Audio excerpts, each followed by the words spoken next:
Tsy mangarahara ny fametrahana ny mpikambana ao anatin'ny CFM hoy Andriamatora Rakotomalala Henri Riribe no afantarantsika azy. Tsy manohitra ny fananganana izany rafitra izany izy ireo fa saingy tokony apetraka kosa ny fitoviana ary tsy tokony hisy ny fitanilanana ao anatin'ny fisafidianana ireo mpikambana hoy ny vondron'ny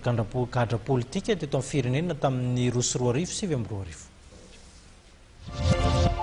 Mampiakapeo malona ny fomba hisafidianana ireo mpikambana ao anatin'ny CFM izay rafitra isana ny fampiavanam-pirenena ny filohan'ny vondrona gadra politika tamin'ny 2022 sy 2022 na ny FEDEP laza Rakotomalala Henri na Riribe misy ny faniliana ary mamofona kolokolo ny fisafidianana ny mpikambana ao anatin'ny CFM. Anisany nametraka kandidatura ny tenako raha izay anisany ihany koa tafiditra tao anatin'ny 420 isaky ny région amin'ny région Tsinanana zany zay tafiditra tao tamin'ny recevable fa zao ny zavatra mampalahelo ne reo olona jiaby tafiditra 420 reo nahazo message daholo reo za tany androy tamin'ny fotoana io olona amin'ny telefônina amiko hoe miakara ny Antananarivo maika anao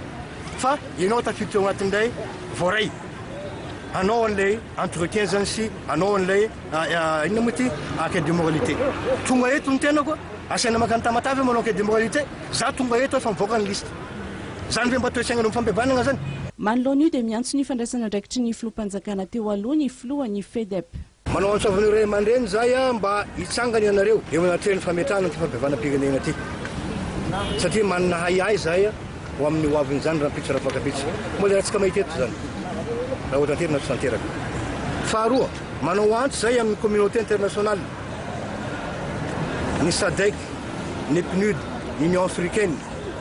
l'Union européenne. Satria ianareo no anisany nametraka ny fampiavanana io tao anatin'ny feuille de route. Aoka anareo mba hijorany koa handray ny engagement anareo amin'ny fametrahana ny fampiavanam-pirenena zany tena izy eto amin'ny firenentsika ka tsy anilokiliana olona na iza na iza. Manarak'izay manao antsoavy zahay amin'ny FFKM ray aman-dreny ara-panahy mba hijorany koa nareo amin'izao fametrahana fampiavanam-pirenena zao fa tsy angina. Ary farany dia mitodika amin'ny filoham-pirenena zahay ny filoha hera mampianina ny premier ministre mahafaly Solondrasana Olivier ianareo no ray aman-dreny nandray an-tanana ny fametrahana fampiavanam-pirenena isaoranay anareo zany isaoranay ny dinana vitanareo amin'ny fampiavanam-pirenena kanefa kosa izay dia efa nametraka ary hitanareo ny ezaka nataonay eto amin'ity firenena ty hitanareo zany mangataka zahay ny mba andinihana akaika